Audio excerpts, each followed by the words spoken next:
Santo, graça nós te damos, Senhor, nesse momento, por mais uma vez estarmos aqui na Tua presença.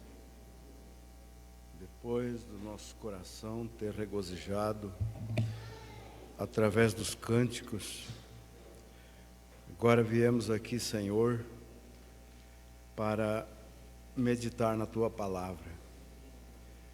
E aqui está os irmãos,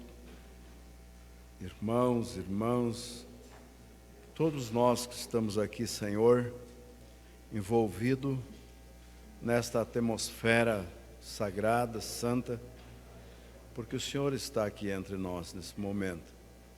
Queremos te agradecer, meu Deus, pela sua presença, pelo que o Senhor tem feito por nós, pelo que o Senhor nos tem dado, porque tudo que temos foi o Senhor que nos deu. Nossa vida, nossa saúde, tudo provém de Ti, Senhor. A salvação da nossa alma, ela vem de Ti. Porque o único que tem vida eterna é o Senhor. E o Senhor tem repartido com cada filho. O Senhor tem repartido essa vida eterna com cada membro da noiva que o Senhor tem escolhido na face da terra, para ser um seguidor fiel de Ti, Senhor. Muito obrigado por nesta noite nós fazer parte do plano da redenção, do plano da salvação, ó Deus. Por mais difícil que seja essa passagem aqui, nesta terra, cheia de problemas, cheia de dificuldade, mas o Senhor tem nos dado uma esperança, que do outro lado da vida existe um lugar melhor, onde essas coisas não acontecem, onde coração de pessoas, de mãe, de pai, de familiares não será mais ferido, não será mais entristecido por as decepções desta vida. Então, meu Deus, ajuda-nos, Senhor, a cada momento a nós se aproximar mais de Ti, para chegar neste lugar onde o Senhor mesmo tem preparado para esses homens, para essas mulheres, que o Senhor predestinou antes que o mundo existisse, antes que houvesse um pingo de água na face da terra. O Senhor já predestinou homens e mulheres para ser eleito para o arrebatamento. E aqui estamos, não pelo nosso merecimento, mas pela misericórdia do Senhor. Deus, nesta hora queremos pedir a Tua bênção, através da Sua palavra que vamos meditar nesta hora, em nome de Jesus. Amém. Amém. Glória a Deus. Boa noite, irmãos. Em nome de Jesus Cristo, Deus nos ajude. Vamos ler a Bíblia no livro, nas epístolas Romanos 4. Nós vamos ler a palavra de Deus para uma meditação mais nesta noite, que tudo é para benefício espiritual de cada um de nós, né? Você tem sido beneficiado pela mensagem? Todos nós temos tido esse privilégio de ser agraciado, né? Com esse plano que Deus tem planejado, o grande projeto de Deus, antes que o mundo existisse, Ele já projetou tudo para a noiva, né? Então, quando você vem aqui, quando você surgiu nesta terra, você veio para demonstrar, veio para confirmar que você é parte dessa obra de Deus, né? Vamos ler Romanos 4. Eu vou ler até o verso 3, né? E depois eu vou ler no verso 18 também. Que diremos, pois, ter alcançado Abraão, nosso pai, segundo a carne? Porque se Abraão foi justificado pelas obras, tem de que se gloriar, mas não diante de Deus. Pois que diz a Escritura? Creu Abraão em Deus e lhes foi imputado como justiça. Agora o verso 18. O qual em esperança creu contra a esperança, que seria feito pai de muitas nações, conforme o que lhes foi dito, assim será a tua descendência. E não enfraqueceu na fé, nem atentou para o seu próprio corpo, já amortecido, pois era já quase com 100 anos, nem tampouco para o amortecimento do ventre de Sara. E não duvidou da promessa de Deus por incredulidade, mas foi fortificado na fé, dando glória a Deus. E estando certíssimo de que o que ele tinha prometido também era poderoso para o fazer, pelo que isso lhes foi imputado como justiça. Amém. Podei-vos assentarmos?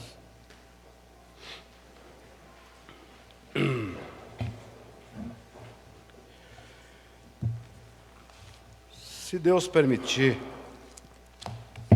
ficar na linha daquilo que eu meditei, eu gostaria de dar um pequeno título nesta noite, que a convicção,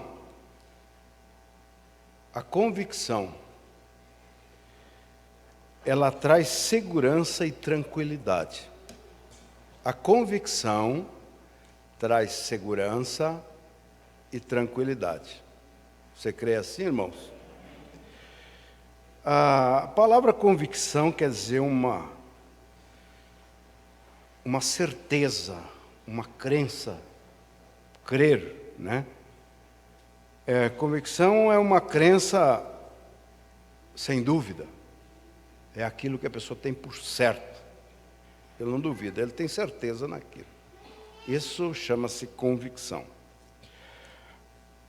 Abraão, a Bíblia diz que ele foi o nosso pai na fé. A fé de Abraão, ela foi uma fé diferenciada da fé de todos. O único homem que ofereceu nessa dimensão humana quis matar seu filho para oferecer a Deus. Lá em Gênesis nós encontramos que quando Abraão, Gênesis 12, ele foi chamado por Deus para sair de entre a sua parentela, ele não duvidou. Ele saiu, ele obedeceu a Deus. E diz que ele saiu indo para uma terra que ele nem sabia onde era e nem para onde ele estava indo. Só que ele tinha uma convicção que Deus tomaria conta dele. Ele tinha uma convicção que Deus não ia deixar ele sofrer.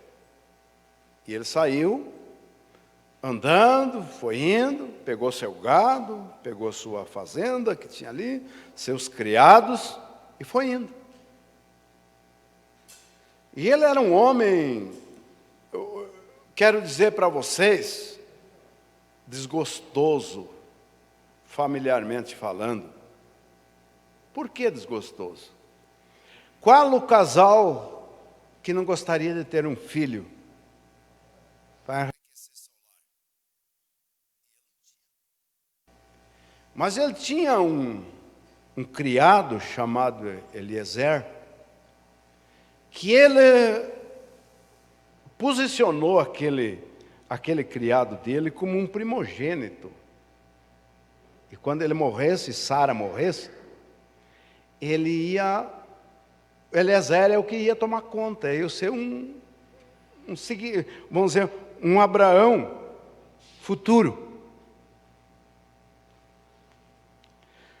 Mas como Deus sabe fazer todas as coisas, Deus sabe o futuro de cada coisa,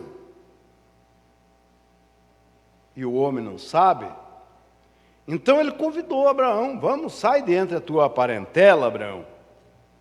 Mas você sabe que o elo familiar é um elo forte. É um elo que não é fácil de quebrar, né? Aquele afeto familiar, aquela amizade familiar. E Abraão disse para sair de entre a parentela. Deus falou para Abraão sair dentro da parentela. E ele ainda tinha um cunhado dele, chamado Ló, que era sobrinho dele. E levou junto, convidou o Ló para ir junto, que era muito amigo, eles eram entrelaçados naquela amizade. Mas não era aquilo que Deus queria. Parece que na mente de Abraão, o homem era bom, o homem não tinha problema nenhum. Vamos, Ló. Não, mas não era isso o que Deus pediu para ele. Deus pediu para ele sair de entre a parentela dele, que Deus queria tratar com ele. Deus queria abençoar ele. Até em certos pontos ali da Gênesis nós encontramos que Deus falou para Abraão: sê tu uma benção, Abraão. E aquela benção que Deus disse para ele ser, era uma benção que está atingindo nós hoje. A benção da fé. Vocês estão entendendo? A benção da fé. E ele saiu. Mas lá na frente, pela vontade de Deus, e parece que nos olhos humanos, as coisas estavam boas, mas daqui um pouco ficou confusa. Não deu problema entre Abraão e o Ló. Quero que você observe isso aqui. Não deu. Deu problema entre os pastores de Ló e os pastores de Abraão, os que cuidavam o gado. Por causa de pasto, por causa de comida, por causa de gado, por causa de bens materiais. Mas aquilo tudo era um projeto de Deus, aquilo tudo era o que Deus viu e que tinha que ser daquela maneira.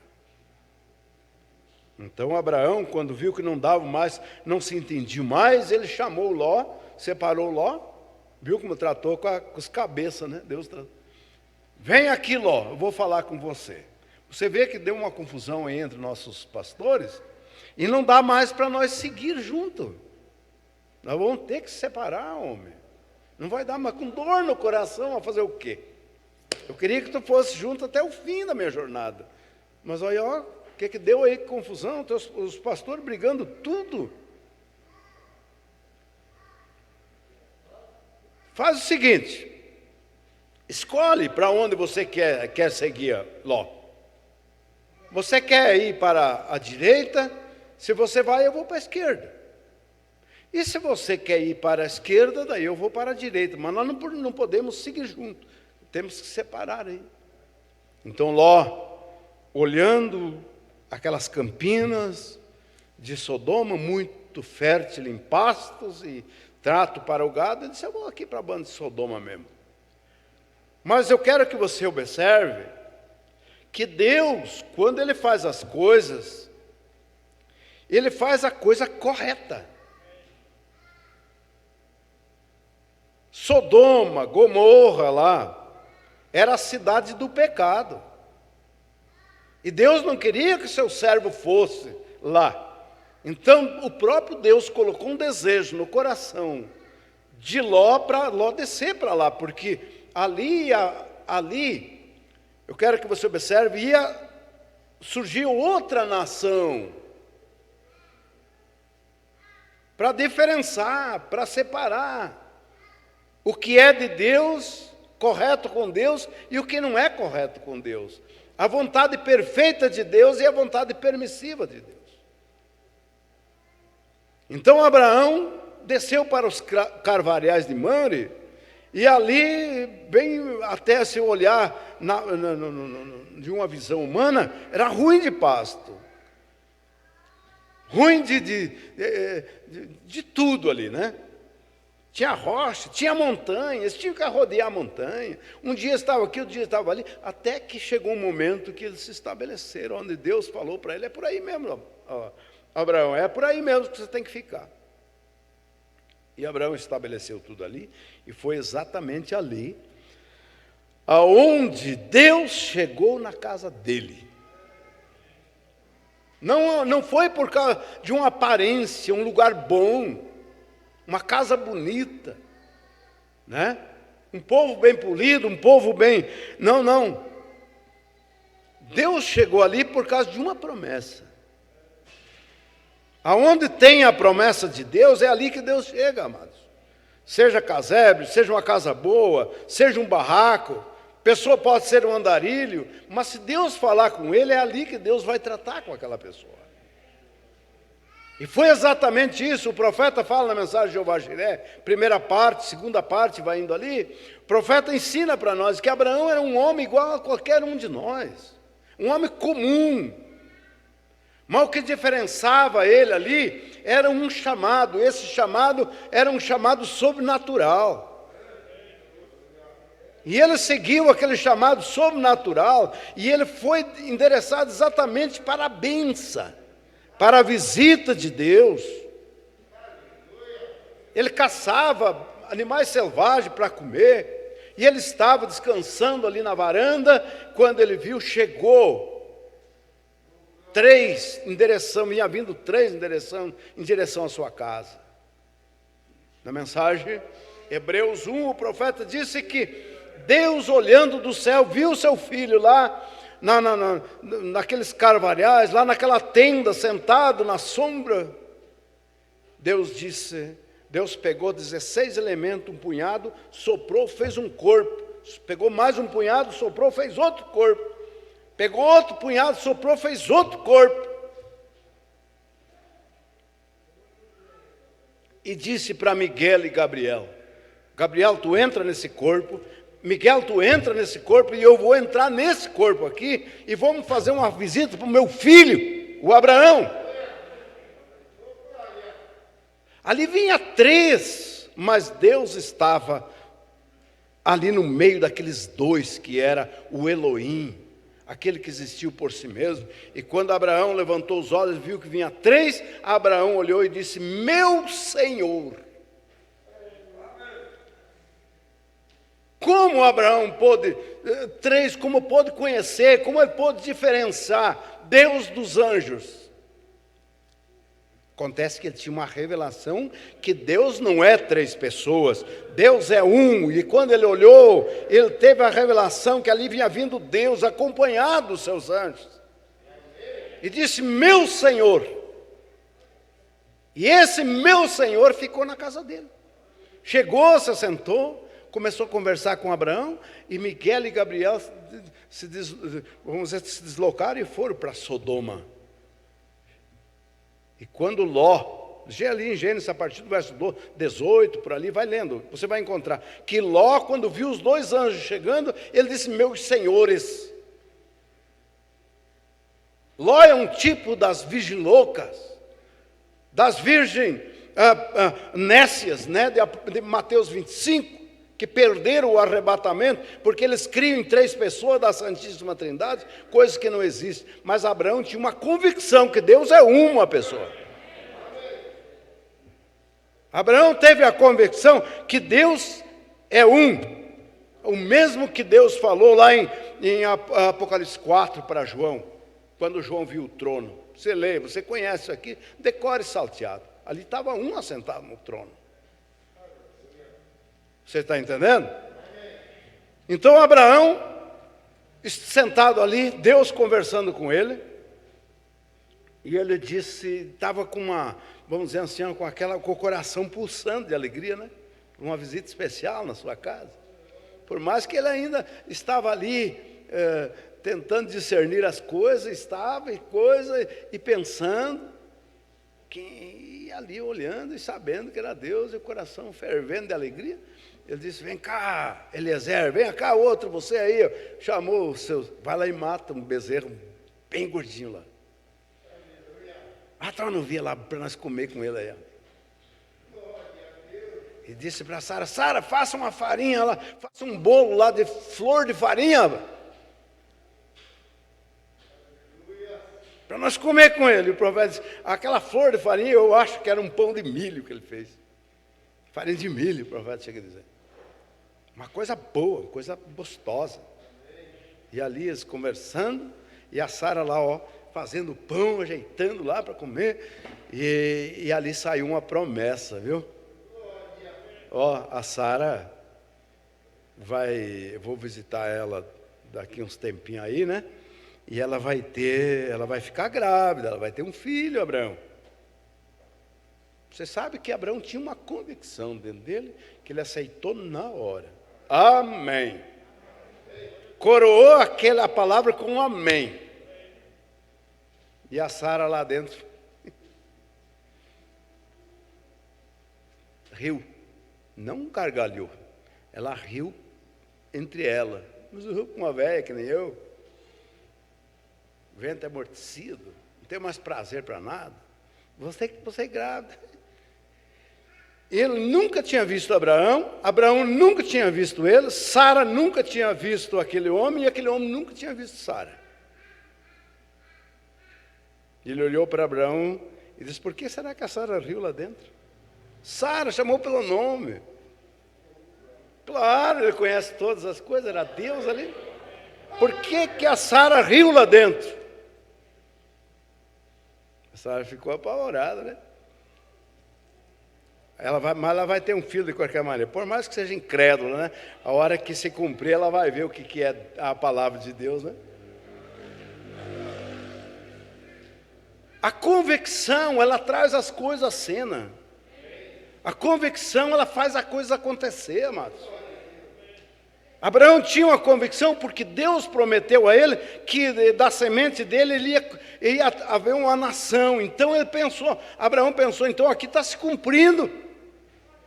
A hora que a Sara tiver um filho, é aí que se cumpre, vai haver uma nação. Porque se ela não tiver um filho, jamais morre por aqui mesmo. E foi exatamente isso que aconteceu. Os Israel, 144 mil lá são os parentes de Abraão, né? São a descendência de Abraão. Você está vendo? Mas o problema é que quando vem a coisa, as pessoas não entendem. Às vezes nem nós não entendemos. Você não entende as coisas quando vem acontecendo para você, para nós. Você sabe por que nós não entendemos? Porque Deus, o profeta diz na mensagem: não te estribe nos teus próprios entendimentos, que nós não precisa nós entender a Deus, nós temos que crer em Deus. Quando o menino estava ali desmamado, estava com 12 anos, não sei quantos anos estava ali que veio o problema, mas ali que a convicção trabalhou. Deus falou para Abraão e disse a Abraão: você vai e sacrifica teu filho lá, me dá teu único filho, vai lá e sacrifique ele. Abraão tinha uma convicção que ele não titubeou, ele não duvidou de Deus, ele foi, porque ele tinha uma promessa de Deus, que através dos seus lombos ia sair uma nação, e ia sair gente como estrela do céu, como areia do mar. Então, de qualquer maneira, ele pegou o menino, e convidou mais alguém, e foram indo, e foram entrar lá no deserto, foram lá para Moriá, foram indo. Chegou no momento que ele chegou, acho que é por aqui, ó. Deus falou para mim que é nesse lugar. O que aconteceu? Ele disse para os seus colegas, seus criados: fiquem aqui agora. Ficam aí tratando os cavalos, os camelos, ficam aí dando comida para esses camelos, tomem uma água, dão água para eles, ficam aí, que eu vou ali, ó. Eu e o menino vamos ali adorar, e logo nós vamos voltar. Nós vamos voltar, se ele ia matar o menino. Logo voltaremos, se ele ia lá para matar o menino, como é? Logo voltaremos. A convicção estava no seu coração. Ele sabia em quem tinha crido e sabia quem fez a promessa para ele. E quando ele chegou lá, vocês conhecem a história? Só para nós relembrar aqui, ele montou aquelas pedras, fez o altar, e o menino subindo com um montinho de lenha nas costas, subindo, e ali ele chegou lá, fez um altar de pedra, colocou o menino, a lenha ali, pegou o menino, botou um pano nos olhos do menino, amarrou atrás, pegou o menino, amarrou as mãos, pegou ele e botou deitado de costa em cima daquele altar e pegou o cutelo. Veja até onde Deus deixa o homem ir para provar. Pegou a faca. E quando foi levar no pescoço, o menino afirmou ali para pegar, pegou no pescoço para cortar, ele ouviu uma voz: Abraão! Deus chegou antes. Abraão, Abraão, não estende tua mão para matar o menino. Eis que agora eu sei que tu temes a Deus. O temor que estava na alma, aquela convicção, livrou seu filho. E quando ele se assustou, que ouviu aquela voz, naquele deserto, lá naquele lugar quando não tinha ninguém, que tinha mandado os outros ficar lá embaixo, ele levantou seus olhos, ele viu um cordeiro. Na forquilha lá, o cordeirinho,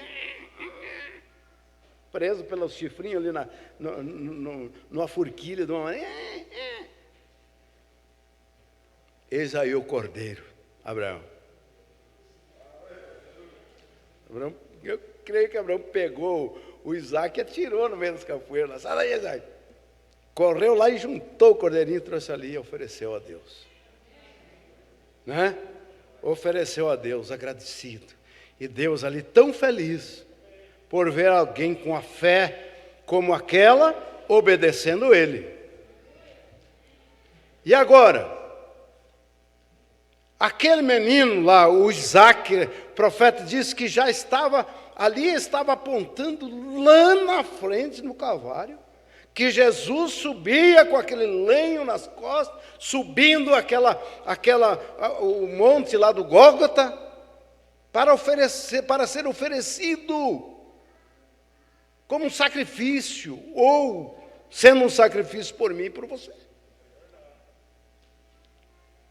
Só que ali ele não podia se livrar daquela hora horrível. Você lê lá no horto do Getsemane, que ele orou intensamente, que as gotas de suor se transformou em sangue, dizendo: Pai, passa de mim esse cálice, mas não seja como eu quero, mas como tu queres.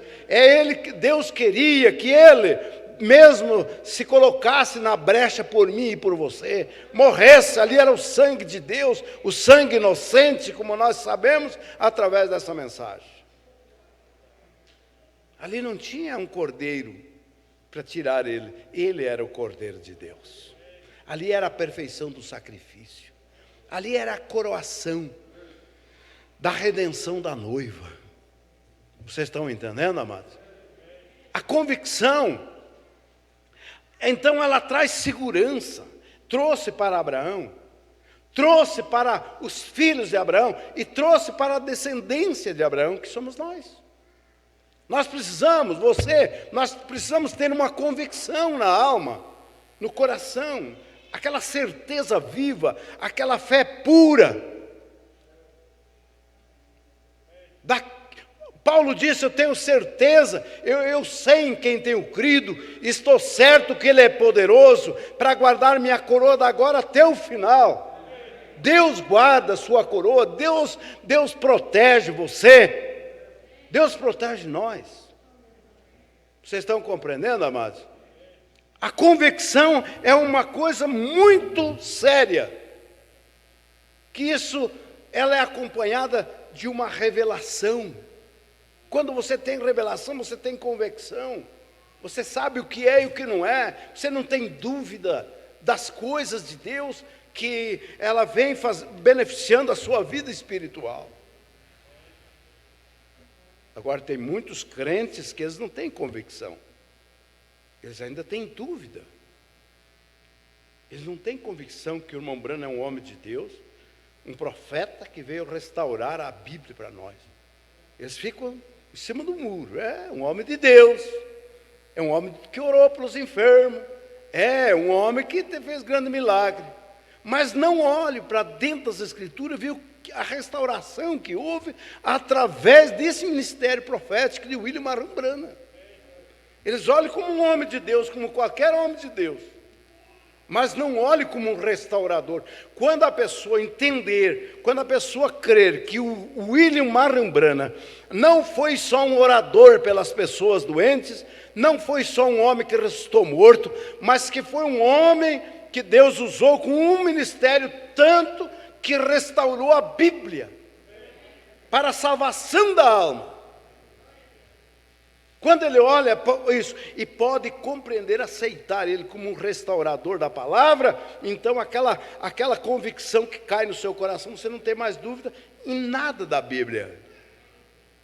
Porque aqueles homens, aqueles irmãos, nos dias de João Batista, que olharam para João Batista e tiveram convicção que ele era um profeta enviado por Deus, todos eles aceitaram Jesus e viveram ao lado de Jesus. Sabia disso? Mas todos aqueles que não tiveram convicção que João Batista era um profeta, o precursor da primeira vinda de Cristo, nenhum deles aceitou.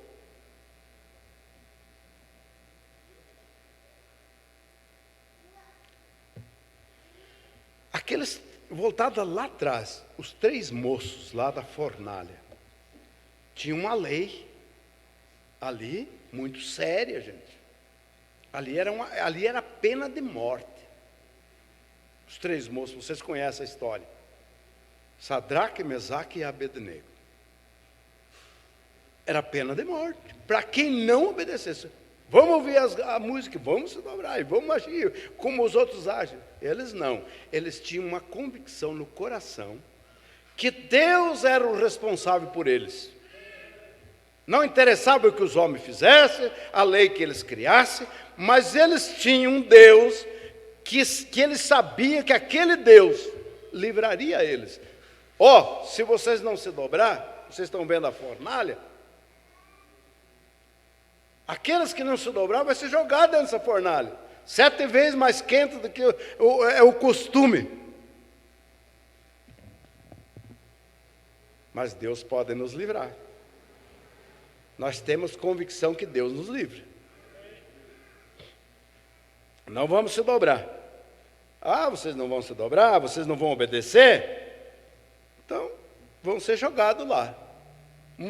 Olha aqui, eu quero que você observe o que a fé faz, o que a convicção faz.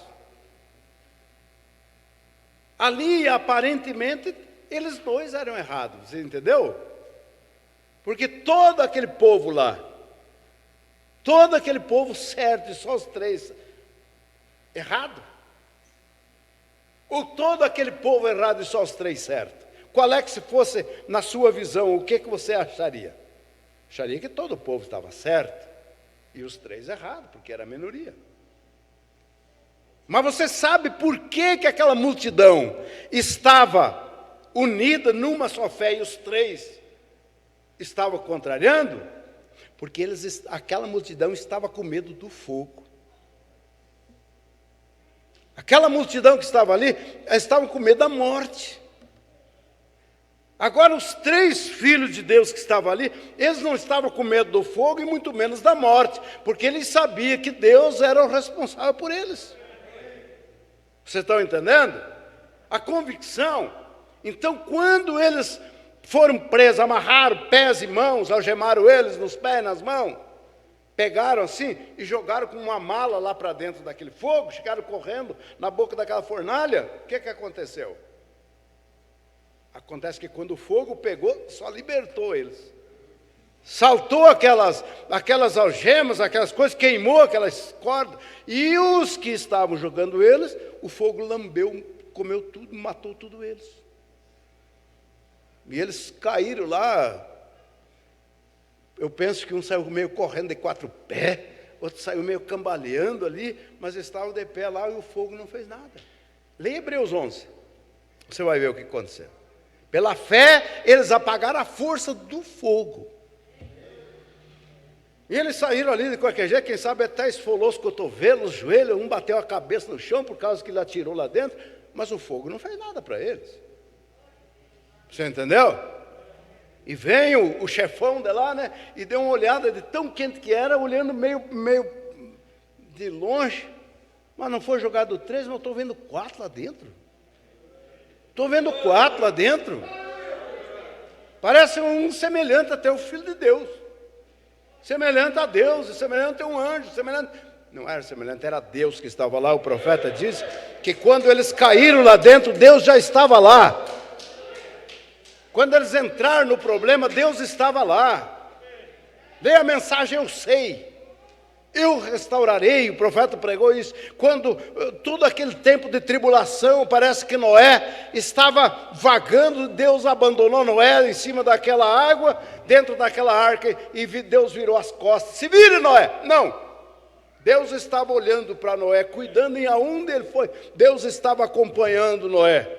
Quando o Noé chegou do outro lado, naquela convicção que ele tinha, que foi Deus que havia falado com ele, então chegou lá, então o arco-íris desceu.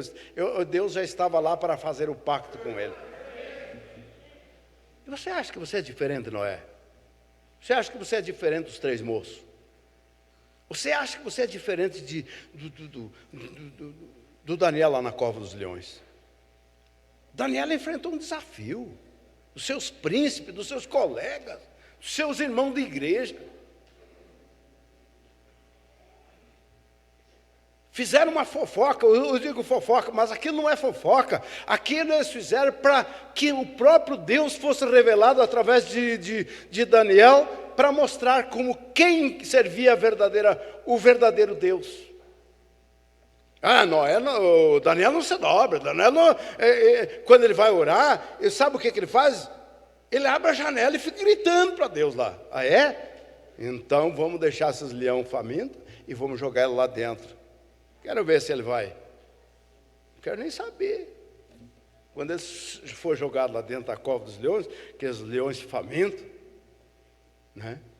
Até tem um hino que diz que quando Deus quer agir, até os leões têm que jejuar, né?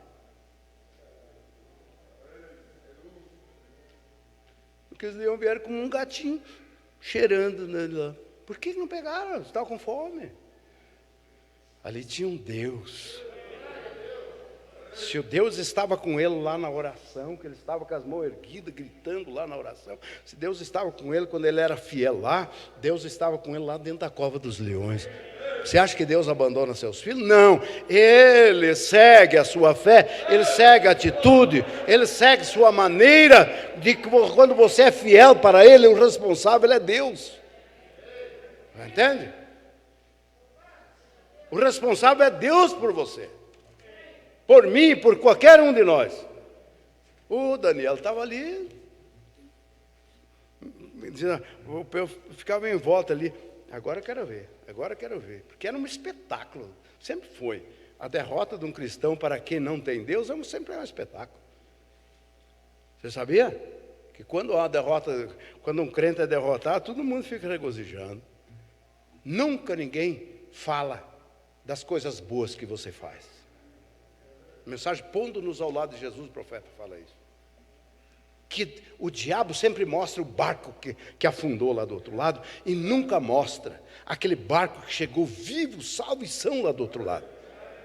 E o diabo sempre lança um pano em cima das coisas boas que você faz e sempre mostra as coisas erradas. Mas o cristão não desanima, o diabo pode apontar de tudo, o diabo pode fazer o que queira. Vocês compreendem? O cristão sempre estava ali. Então tenha aquela certeza. Até tem crente que precisa ter uma experiência com Deus, para ter uma convicção no seu coração. Se você lê Isaías 6, você vai ver que Isaías era um profeta. E um profeta muito respeitado. Profeta que escreveu toda a Bíblia. Isaías 6 era.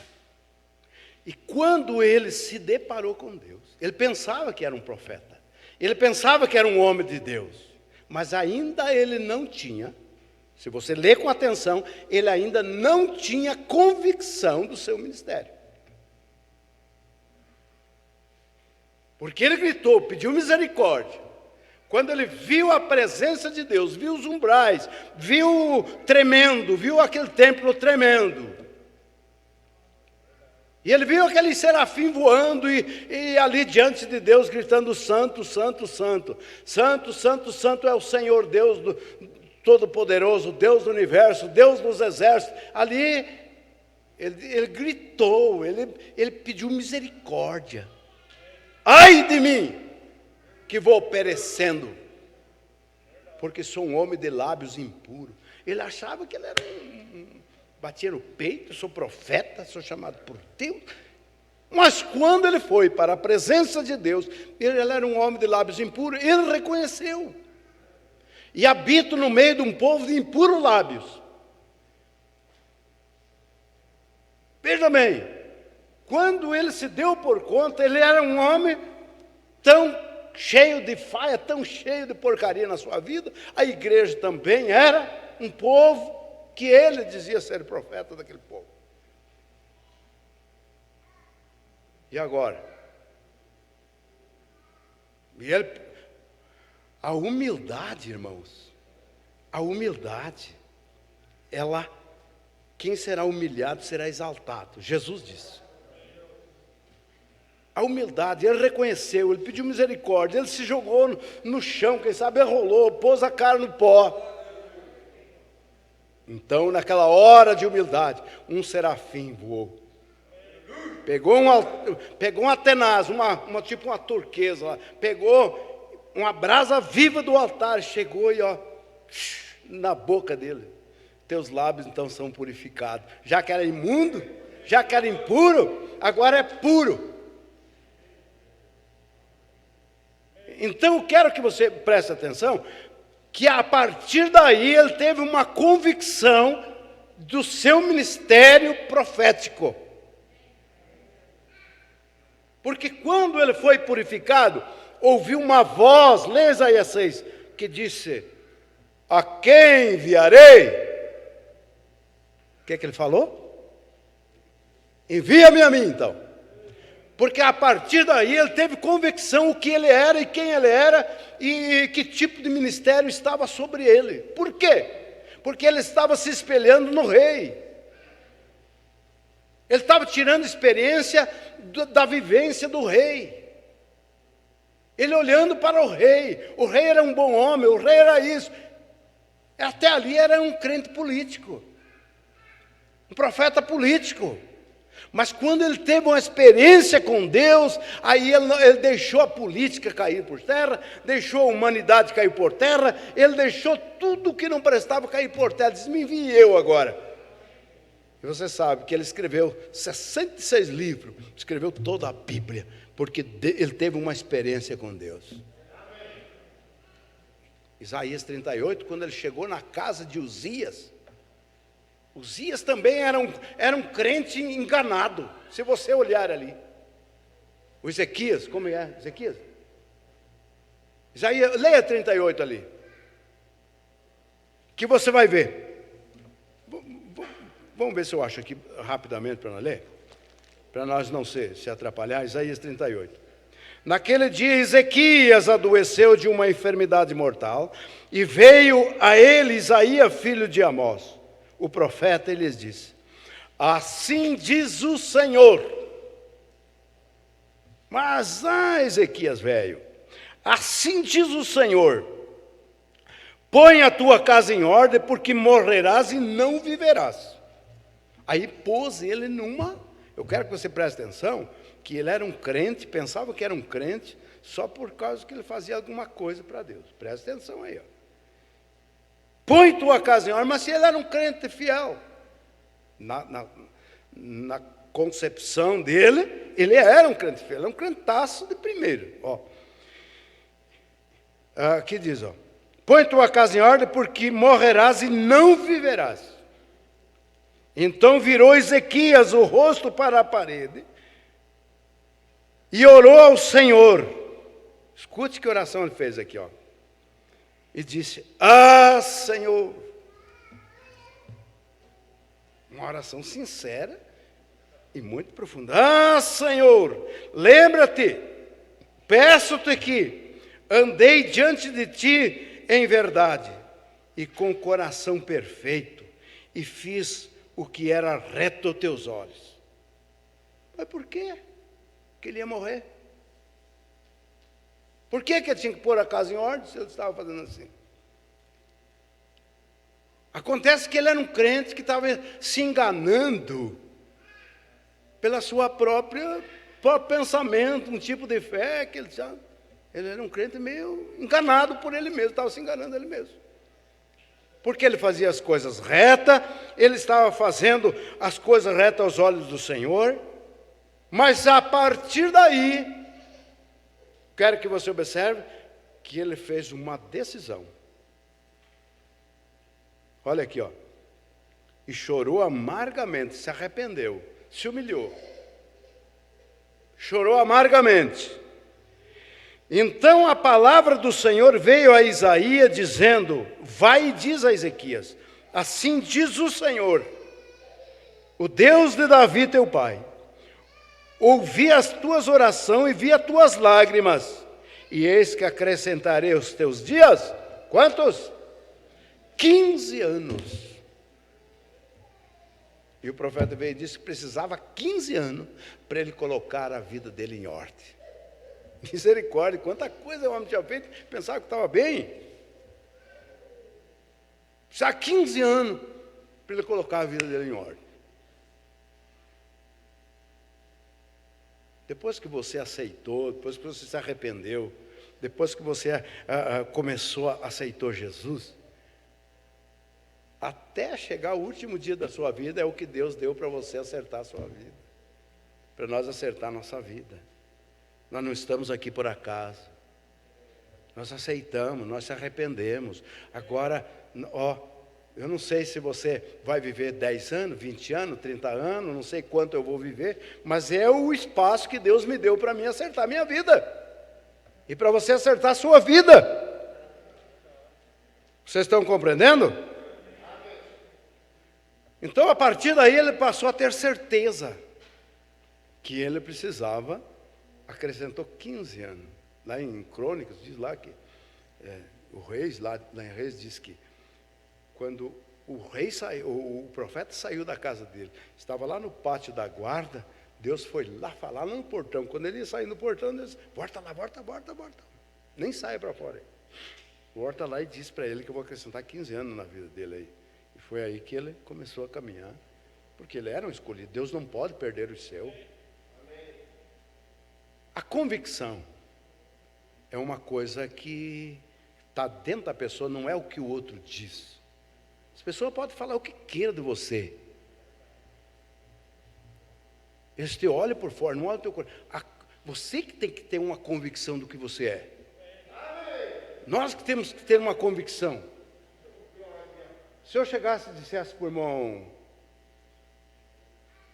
você não sabe tocar bateria. Você não sabe bater lá, homem, você não sabe. Ele diz: eu sei sim, não sabe. Eu sei. Ele ia dizer para mim: bom, se eu começasse a teimar com ele, sabe o que ele ia fazer? Ficar quieto. Bom, se eu não sei, não sei. Como ele ia me provar que ele sabia bater bateria? Quando ele pega lá e ele sabe. Não precisa ficar discutindo. Nós temos que dar demonstração, nós temos que mostrar, temos que provar através da obra, através daquilo que nós somos, que vamos saber. Não é pelo que o outro diz, é aquela convicção séria que está dentro do seu coração. Você sabe que a maior arma que tem para acabar com a discussão é ficar quieto. É ter convicção que eu sou. A pessoa fica discutindo, batendo boca. Vai resolver? Quanto mais, né, um fica cutucando contra o outro, mais problema dá. A melhor maneira de você matar um espírito é ficar quieto, se humilhar. Fica quieto. Ninguém perdeu por ficar quieto, por se humilhar, até hoje. Ninguém perdeu. Se você olhar toda a pessoa que se exalta e ele vem e quer ganhar aqui na conversa, quer humilhar a pessoa, quer pisar, logo ali na frente ele tem uma derrota pior do que aquilo que ele estava fazendo ali. Por quê? Mensagem sétimo selo, o profeta diz: Deus não discute e os seus filhos também não. Deus não discute, seus filhos também não. O profeta foi orar uma vez por uma mulher, e orando lá, chegaram a chamar ela no hospital, e foram orar na casa, não me recordo bem, e o profeta chegou, orou por aquela mulher, e Deus falou, antes das 2 horas, até as 2 horas, ela vai morrer, da noite, da manhã, ela vai morrer. E o profeta saiu ali, chamou os familiares, Billy Paul junto, o profeta disse, Deus me falou que antes das 2 horas da manhã, ela vai partir. Deus vai levar ela. Estavam ali ainda, chegou um grupo de pentecostal. E para orar pelaquela mulher.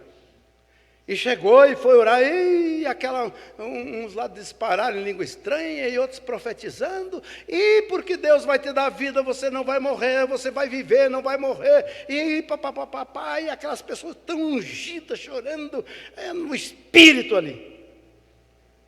E agora? Quem já leu essa mensagem? E ele orando ali, terminaram de orar, paz do Senhor, Deus abençoe, e saíram.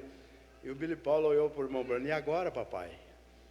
Você viu que unção estava naquelas pessoas que oraram e disseram que ela não vai morrer? E o Senhor falou que até as 2 horas ela vai morrer. Veja a humildade, a simplicidade de um profeta, de um homem de Deus. Ele não ficou ali, não, mas Deus me falou, porque isso, porque aquilo. Ele disse, filho, aquilo que é de Deus se cumpre. Se é de Deus, o deles vai se cumprir, e o meu vai falhar. Mas se o meu é de Deus, o deles vai falhar. Então aquilo que é de Deus se cumpre, filho. Tá bom, o Billy Paul, mas o Billy Paul saiu pensando com aquilo na cabeça, pensando, mas meu Deus, e agora?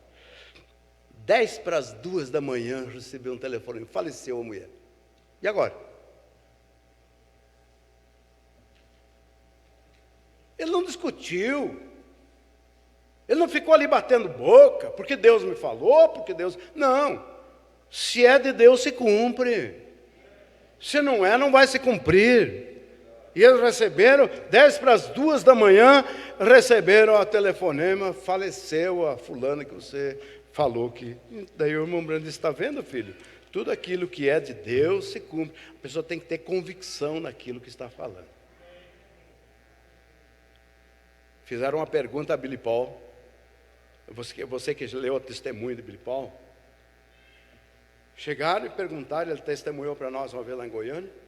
Ele chegou e disse assim, que chegou umas pessoas lá, porque eu via tanto milagre a respeito do irmão Brano. E chegaram e disseram, Billy, qual foi o maior milagre que você viu no ministério do teu pai? Ele disse, sabe o que ele disse?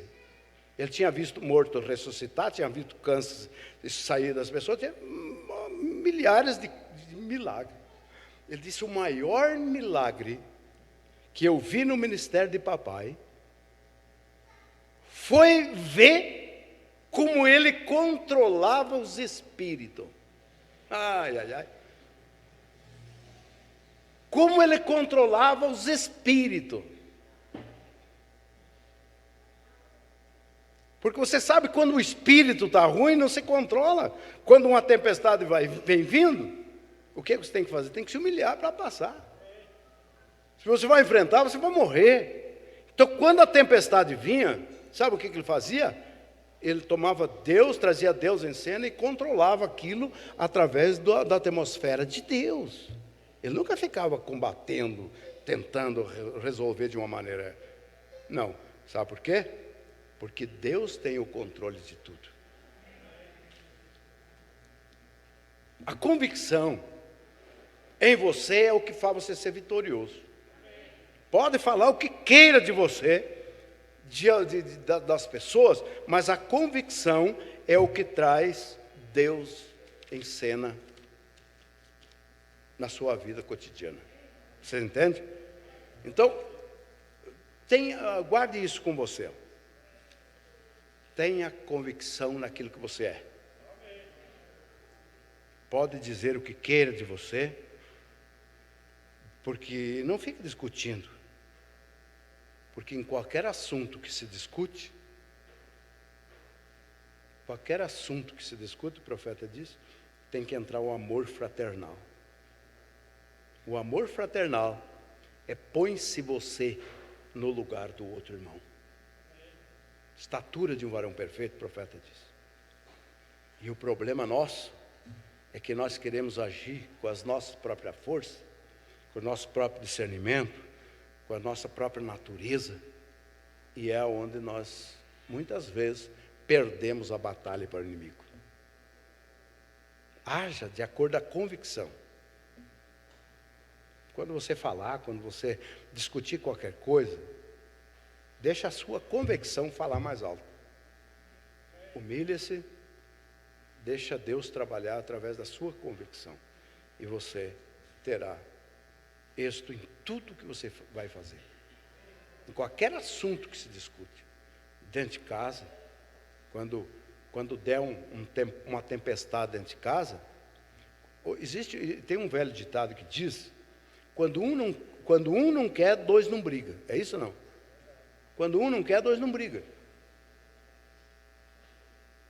Quando há uma tempestade dentro de casa, o melhor que você age, o melhor que você faz, é agir dentro de uma humildade. Você vencerá todas as tempestades.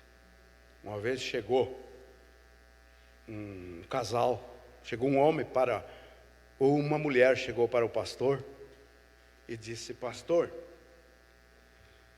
lá em casa é uma briga, direto. Daí o pastor disse, mas por quê? Não, porque quando ele fala, eu me irrito e brigamos. Quando eu falo, ele se irrita e nós brigamos. O que eu devo fazer, pastor? Não, tem um jeito bem simples que você vai ver como você vai vencer. Tanto você como ele. Eu vou dar uma receita.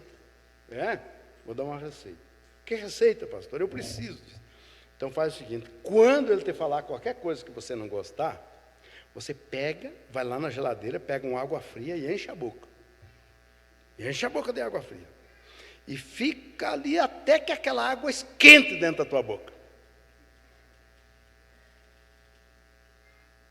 Claro, quando a água esquentou, já tinha passado a briga.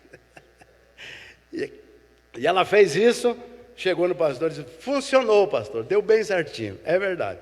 Quando ele me irrita, eu vou lá e encho a boca de água. E quando a água esquenta, eu chego que está tudo normal. Daí o pastor disse, então tu faz o seguinte agora tu passa essa receita para ele. Tu passa essa receita para ele, que vocês vão viver a vida mil maravilhas. Mas nunca mais brigar. Assim é muitas coisas, nós devemos encher a boca de água gelada. E quando passou o momento, está tudo normal de novo, a poeira baixou, e as coisas funcionam. Uma vez chegou um irmão desesperado lá em casa, que tinha 2 irmãos brigando, crencando. Pastor, vai lá, e que tem o fulano lá, estão brigando, eles vão se agarrar logo, é para o senhor ir lá para acertar. Eu digo, não, pode deixar que amanhã eu converso com eles. Deixa que amanhã eu converso com eles. O irmão saiu meio pensativo, amanhã, mas agora que é a briga. Mas... Daí no outro dia eu conversei com o irmão, conversei com o outro, se acertaram. Daí o irmão chegou depois lá em casa, mas pastor, mas por que o senhor deixou para amanhã? Eu digo, quando que a gente acerta dois brigando de facão na mão? Nunca. Com sangue quente não se acerta ninguém.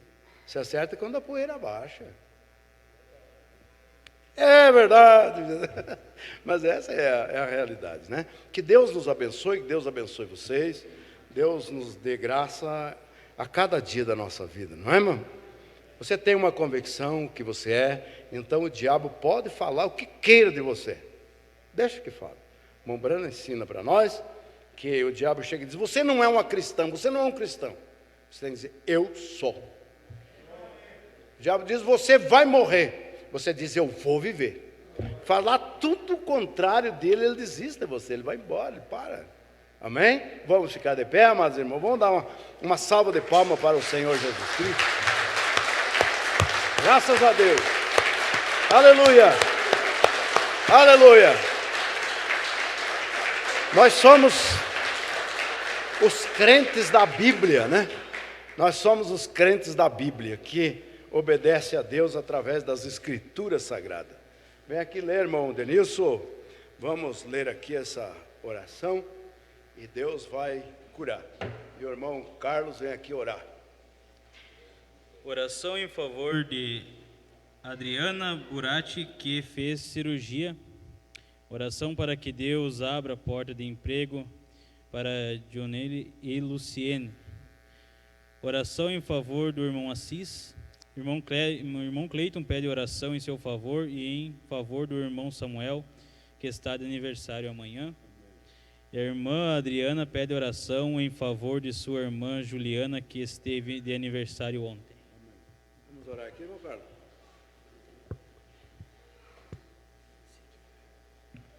Vamos orar, amados. Vamos orar então, irmãos. Senhor nosso Deus, Pai amado, nós ouvimos essas palavras, Senhor, agora, e nós somos um povo convicto, Senhor. Amém. Temos a certeza que Tu és o nosso Deus. Aleluia. E que o Senhor sempre respondeu às nossas necessidades, Amém. Pai.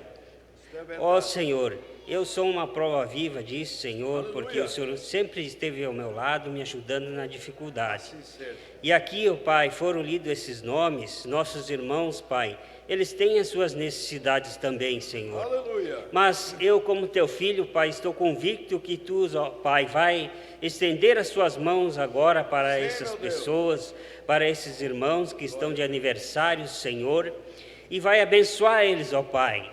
Vai repreender todo o mal, toda a doença, vai trazer a felicidade, o gozo. Ó Pai, nós somos convictos disso, Senhor, porque estamos aqui, ó Pai. O Senhor nos deu essa salvação, ó Pai, e nós Te agradecemos por isso. Te agradecemos, ó Pai, pela Tua palavra que tem nos encorajado cada dia, Senhor. Então, Pai, continua abençoando a cada um de nós, ó Deus. E nós gostaríamos de ouvir, ó Deus, um testemunho dessas pessoas que aqui hoje enviaram os seus pedidos, ó Pai. Deus amado, no nome do Senhor Jesus Cristo, nós repreendemos Satanás, nosso adversário, e declaramos abençoado, ó Pai, a cada irmão, a cada irmã nesta noite, ó Pai. No nome do Senhor Jesus Cristo, nós Te agradecemos, ó Pai. Obrigado, Senhor Deus. Amém, Senhor. Quarta-feira vamos ter oração aqui no tabernáculo. Você vem orar. Fim de semana que vem de novo estaremos aqui. Deus abençoe a todos em nome do Senhor Jesus. Estamos despedidos.